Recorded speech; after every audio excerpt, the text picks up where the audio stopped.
Bwana Yesu asifiwe.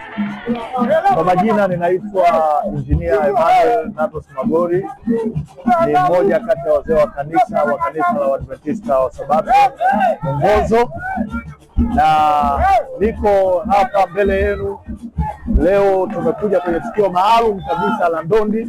Tumealikwa kama kanisa kufanya uinjilisti na tumetumia fursa hii kugawa kitabu hiki kwa watu wote ambao wamekuja kuhudhuria tukio hili.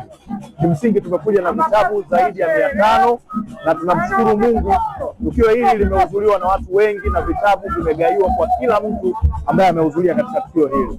Kwa kweli platform hii imekuwa ni platform muhimu.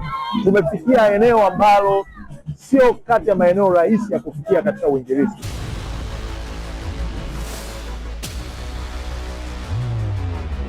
Tunaheshimu sana michezo na tunaitambua, na tuko hapa kuunga mkono kauli mbiu ya In God We Trust.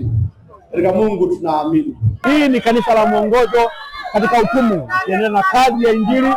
Karibu tena kushuhudia kazi hiyo katika nyakati nyingine ikifanya katika mahali pengine zaidi tena. Tupewa fursa tena, inawezekana tukaja baadaye tena kwenye kumbi kama hizi za kupeleka Injili katika maeneo ambayo hayafikiwi kwa wapeti, lakini sisi tunapenya, tunaingia, na Bwana ametufungulia fursa, tunafika kwao kupeleka ujumbe wa matumaini. Mungu awabariki sana, mbarikiwe sana.